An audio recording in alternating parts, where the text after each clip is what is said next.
Welcome back, everyone. Today, we're diving deep into the explosive case of Ashley L. RDE, a story of domestic violence, mental health struggles, and courtroom drama that's been decades in the making. From past convictions dating back to her juvenile years, to the intense moment in her home that led to multiple police interventions, this case is stacked with twists. Stick around as we break down the courtroom, piece by piece, uncover what went wrong, and explore how Ashley's mental health and history intersect with the law. You're not going to want to miss this. Let's get into it. Thank you, Your Honor. We're here today in State of Ohio versus Ashley L. Rude, case number 25-CR-000216. Defendant is present in open court today with her counsel, Jim Matthews. Your Honor, we're here today for sentencing. The defendant was last before Your Honor on March 24th of 2025, where she pled guilty by way of information to one count of domestic violence, a felony of the 4th degree. At that time, the court ordered a pre-sentence report, a psychological evaluation, and victim impact statement. The report and evaluation have been completed and provided to the court. The victim impact statement was mailed back, but was somehow not received by probation, so obviously the court has been made aware of that information. And it's the state's understanding that all parties are prepared to go to sentencing at this time. Thank you. Mr. Matthews. Thank you, Your Honor. Excuse me. We are asking for community control for Ms. Rude. She's been in jail for 86 days. As a result of this incident, there is now involvement with the juvenile court in relation to custody of her daughter. Her daughter is currently staying with Ms. Rude's parents. Ms. Rude is hoping to be released so that she may immediately address that issue. She does understand in speaking with her that the most pressing issue that she has, if she's going to be successful on community control, will be dealing with her mental health issues. And she has expressed that she is prepared to deal with those issues and follow what recommendations are made, Your Honor. Thank you very much. Okay, Ms. Rude, what do you want to tell me? I want to say I apologize for coming into your courtroom. The relationship that I was in was just a very toxic relationship and a very abusive relationship. I take full accountability for what I've done, and I've learned a very valuable lesson while within your jail. I do not plan on coming back within your jail unless it is like for me to see my probation officer. That's what's granted today. And I'm going to try to get my mental health in order.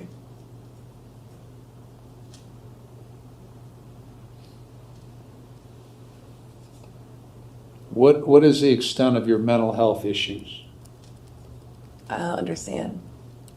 Well, what's your mental health diagnosis? I have CPTSD. You have what? CPTSD. What's the C stand for? Complex. Okay. Who diagnosed you with that? Signature Health and Crossroads. What is complex as opposed to regular PTSD? It's recurrent flashbacks.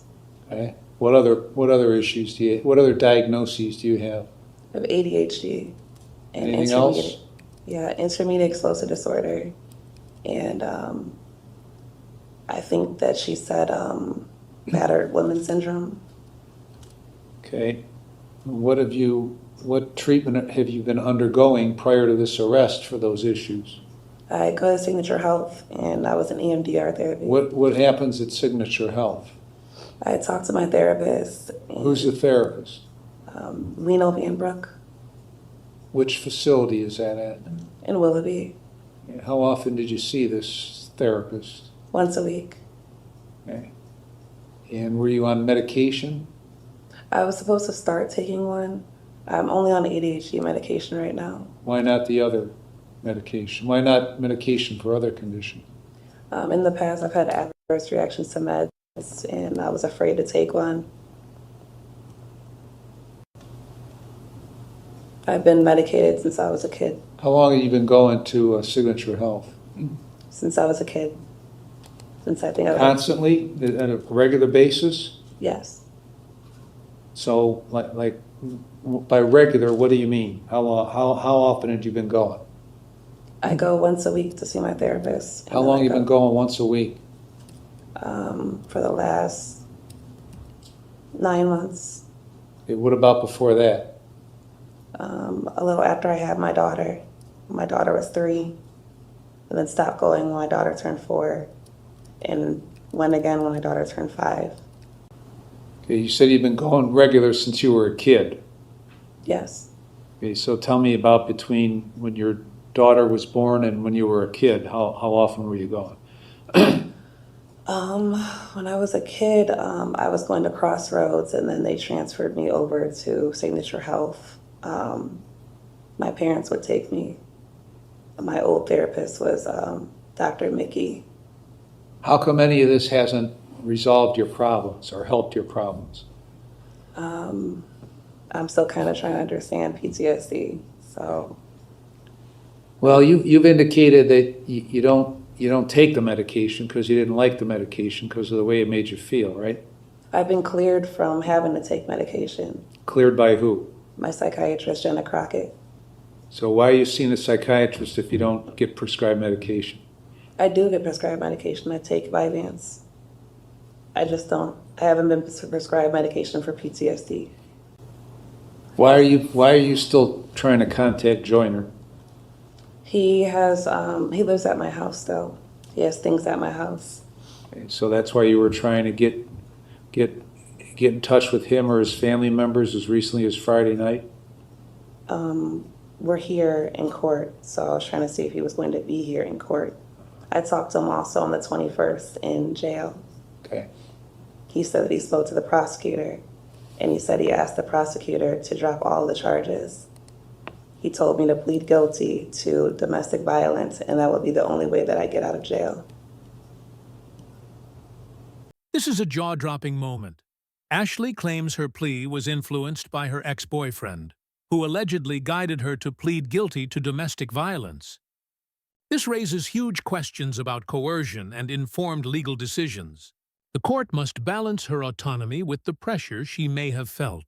For you at home, consider: how much can an external influence shape legal choices in a high-stakes case? He told you that? We were on the phone in jail on the 21st of last month. The And 24th is when I had court, which was the following Monday.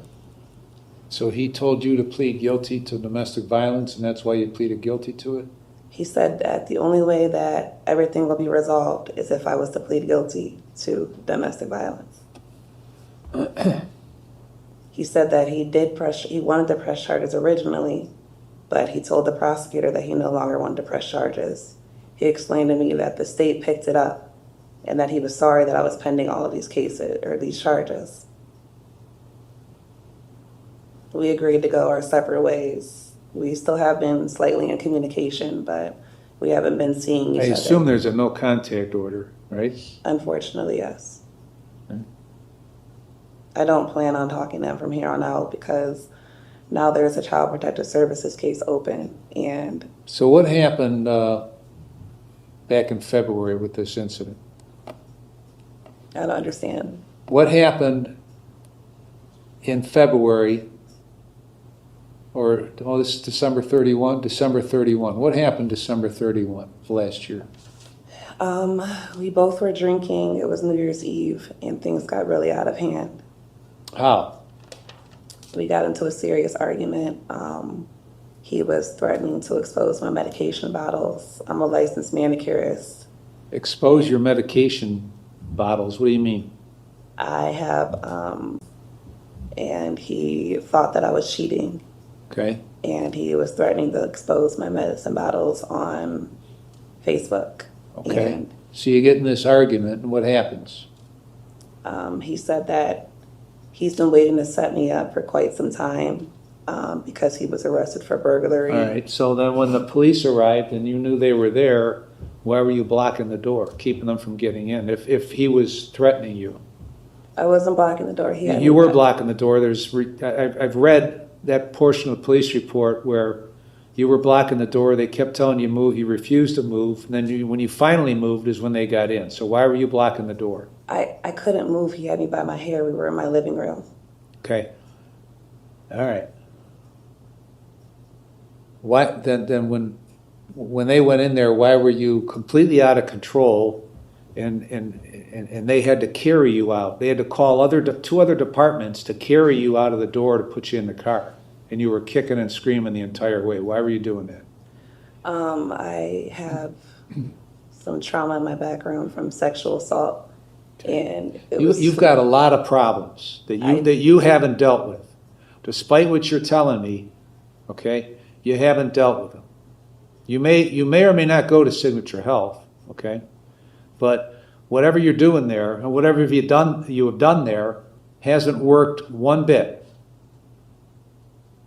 Now, you were interviewed to go to NeoCap, and you were screaming at the lady that was trying to interview you such that she couldn't interview you. Why were you doing that? Because from what I'm hearing, NeoCap has a therapy called cognitive behavioral therapy. Uh-huh. And I'm a victim of sexual assault. The reason why I didn't calm down when the police came because there was. No, I'm talking about why you were screaming at this lady from NeoCap. I don't want to go to NeoCap. Why not? They have cognitive behavioral therapy. Okay, what's that? It's a therapy that's not good for people that have PTSD. How do you know that? I talked to my therapist, and her name's Bree from Signature Health. Okay, so Bree from Signature Health told you to resist going to NeoCap. No, she didn't say resist. She said she didn't think that would be good for me because. Is Bree here somewhere that I can't see? No, Do you know who this Bree is, Megan? This is why I never sent people to Signature Health. Okay? So did you tell this person from NeoCap that you didn't want to go there because they have cognitive behavioral therapy and Bree told you it's no good for PTSD? No, I told her that I have a daughter and it would create a separation, more time away from my daughter. So which was it? If they didn't have cognitive behavioral therapy, would you have gone there? No. Okay, because of your daughter. Yeah. Okay, so you didn't want to go there because of the cognitive behavioral therapy, because of your daughter, and why else? Those are the only two reasons. Okay. I don't think that, also they don't have, from what I'm hearing, the other inmates were saying, they don't have any. Okay, so let me stop you there, because the last thing that you should be listening to is the other inmates. Because not a one of them know what the hell they're talking about. So you'll listen to them, but you won't listen to anybody else. You won't listen to the lady from NeoCap tell you what that has to offer and why that may be good for you, because you're listening to the other inmates because they told you something about NeoCap. The lady said that they don't have any church there either. Okay. What lady was that? I spoke to the NeoCap lady. The one that you were screaming at that couldn't interview you because you were screaming at her uncontrollably? That one? We interviewed. You interviewed. Were you screaming at her the whole time or just part of the time? I cried almost the whole time. The judge's commentary here is sharp. Ashley lacks insight into her condition and what treatment could help her. Insight or self-awareness is critical in the legal system for determining risk of recidivism. It's a tough but important moment. The court is signaling that understanding your own condition is just as important as therapy attendance. Could Ashley develop this insight moving forward? That's the million-dollar question. It strikes me from reading everything that you have no insight as to what your condition is. And you certainly then have no insight as to what you can do to treat your condition. That's clear to me. I had an appointment with my psychiatrist to get on medication. I'm not medicated in jail because you guys don't even allow stimulants. You weren't taking medication anyway because you don't want to take medication. I was going to start taking a medication. I had an appointment set up for the 14th, but I got placed back in jail. Why did you get placed back in jail? Because there was a protection order, and I reached out to my ex-boyfriend to come pick up his things from my house. Okay. So why didn't you listen to the protection order? I should have called the police, and I hold myself accountable for that. Why didn't you? Because the police, when they kicked my door and they had the guns pointed at me, and it scared me. Well, why did they have their guns pointed at you? Because my ex-boyfriend lied and said that I had a knife and I was in front of the door. Well, you were in front of the door, blocking them from getting in. Oh, I was not. We were in my living room. You were. Now, you can argue with me all day, but I'm going to get the last word, okay? Because if I have to believe the police account of it or yours based on their observations of you, I'm going to believe them 100 out of 100 times. And then you're causing problems when you're in the jail. Reports of you causing problems with other inmates when you're in the jail. You were causing a problem on a certain range, and they told you to calm down. They tried to talk to you. You wouldn't listen. And then there was a lockdown. So you have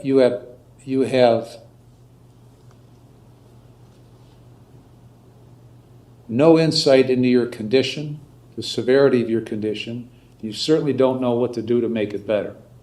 That's where you're at. I had an appointment scheduled for the 14th of last month. I didn't make it to the appointment How long have you been in jail? since the 12th of February And you scheduled an appointment for April 14th? when I was out on bond. Okay. I saw the discovery packet. I do realize that it does not look okay. I've been out of work since last October. I pulled myself out of work. I'm on a medical leave from work. I know that I have post-traumatic stress disorder. Like, I know. My condition is not always bad. It's gotten really bad. It's not always bad. That's why I haven't always been medicated. I've been cleared by my psychiatrist and I have to be medicated. Post-traumatic stress disorder with CPTSD is different than the average PTSD. It's recurrent. So it can leave, symptoms can leave. Well, and then they can come PTSD back. by its nature is recurrent. From what I'm hearing and from what I've been told by my psychiatrist, mine is not always a triggered severity, which I've worked 2 jobs before. You got to decide if you want to get help for your conditions,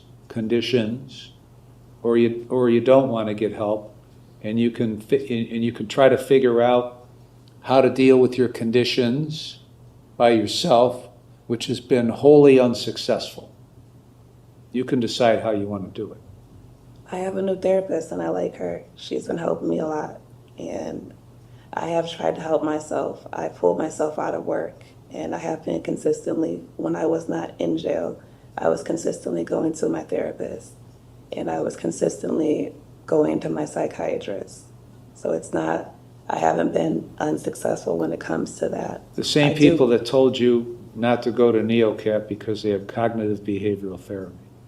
She didn't say not to go. She just said that she doesn't think that I would do well with my condition being within NeoCap. Okay. And once again, that's why I don't have people go to Signature Health. Ms. Do you Cutts? recommend usually people go to Crossroads? No, and especially not Crossroads. Ms. Cutts? Thank you, Your Honor. And as is a situation I know the court is aware, when the police were called, Mr. Joyner was indicating he wasn't able to leave the residence and he wanted to leave. The police came. Nobody would open the door. They specifically were asking the defendant to open the door. Her voice was closer to the door. After the officers were on the outside of the door asking, then they heard motions and it sounded like an assault was in progress. They did kick in the door.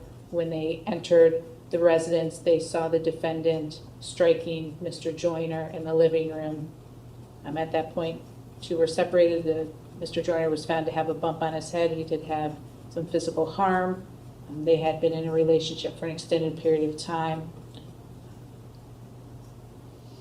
The relationship obviously facilitated the offense, which is obviously part of what domestic violence indicates. In this case, the defendant's daughter was in the residence as well while this was occurring. At that time, I believe she was either 6 or 7 years of age. During the time that the police were trying to take the defendant into custody and remove her from the residence, she was resistant to that, sitting down, screaming and yelling, creating quite a scene in the location. As the court indicated, they did have to call other departments for assistance. in removing her from the apartment. When she was in the police cruiser, she was also kicking in the cruiser. When she got to the Lake County Jail, she did cooperate to the state's understanding with the jail staff. Defendant does have a history of juvenile adjudications as well as adult convictions. Her juvenile conviction or adjudications begin in 2004 with the domestic violence and misdemeanor of the 4th degree. She did have a probation violation for fighting and for cutting her ankle monitor. Her probation was continued. In 2007, she has disorderly conduct adjudication.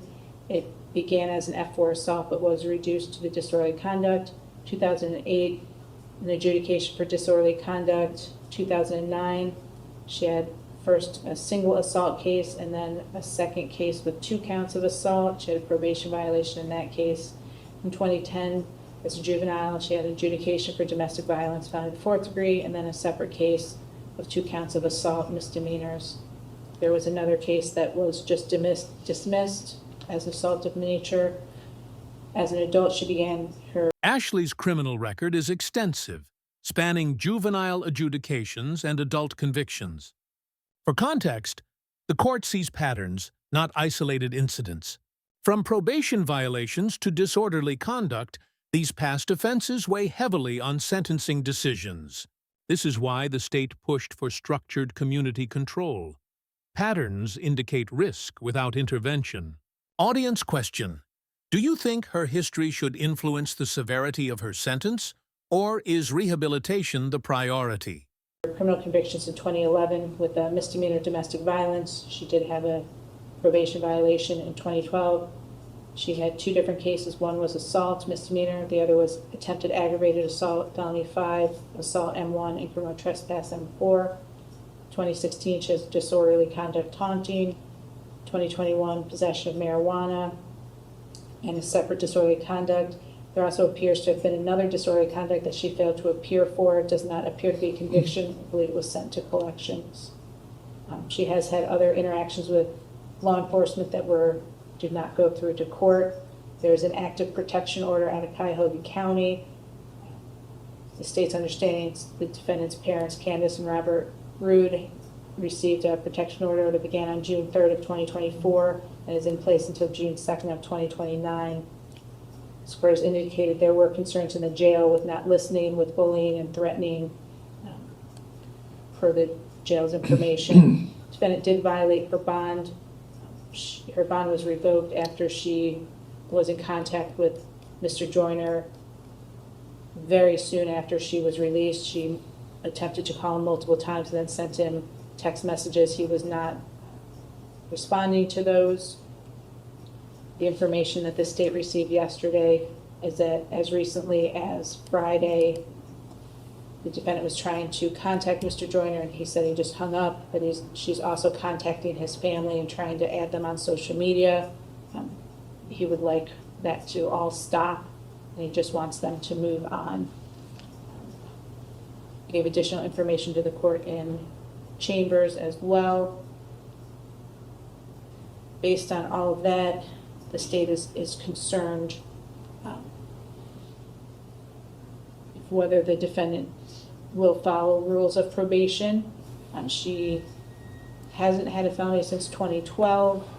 This is her 2nd adult felony. She does have a history of assaults and domestic violence. If the court does give her an opportunity at community control, the states would request some sort of either NeoCap or residential treatment. We are concerned about her being out in the community without that additional support of an inpatient setup. She has 86 days credit. We'd also ask for a mental health evaluation, follow our recommendations, a psychiatric evaluation regarding medications, follow our recommendations. She engaged in anger management, individual trauma counseling, no use of drug and alcohols, that all screens come back negative, that she have 1 doctor, 1 dentist, 1 pharmacy, unless specialists are needed, that she sign all releases. She's prescribed any medications, that she take them only as prescribed. She engage in full-time work, that she have no contact with Mr. Joyner, whether it be through family, through other people, through calls, through text messages, no contact. and that she be aware if she's given this opportunity, if she violates, she would be looking at 18 months in prison. And that would be the state's recommendation at this time. All right, I've reviewed the pre-sentence report and the psychological evaluation, listened to the defendant and counsel have considered all the provisions of 29, 29, 11, 12, and 13. I'm going to place you on community control for 5 years. You're going to serve 106 days in jail with credit for 86. You're to have no drugs or alcohol, and you'll be screened. You're going to enter into the Mentor Municipal Court Mental Health Treatment Program and comply with all their conditions and follow all their recommendations.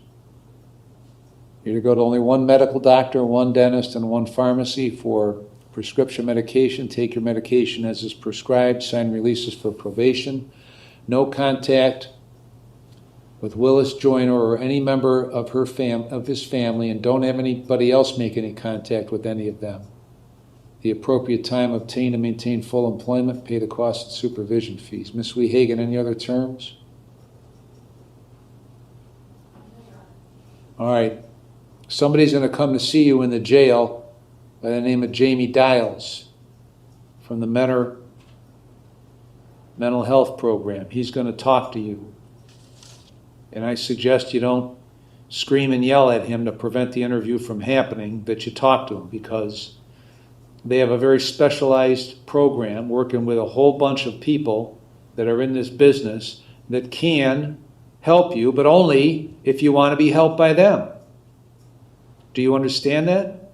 Yes. If you don't want to be helped by them, scream at them, don't do the interview, and I'll find you violated and send you to prison if that's what you want. Okay? You can either try to help yourself, because this has been going on for more than 20 years with you. And nothing you have done has worked. Nothing you have done has helped you. It's only gotten worse. So figure out if you want something or somebody or some program to help you. Or spend the next 20 years kicking around in and out of prison. That's up to you. To wrap it up, Ashley L. RDE's case is a complex intersection of domestic violence, mental health challenges, and legal accountability. The court carefully balanced her history, the severity of the New Year's Eve incident, and her ongoing mental health needs. Community control with strict oversight gives her a chance to rehabilitate while protecting public safety. If you found this case as shocking as we did, make sure to hit that like button. Share your thoughts in the comments, and don't forget to subscribe for more jaw-dropping courtroom breakdowns. Stay tuned for more legal deep dives and real-life courtroom stories.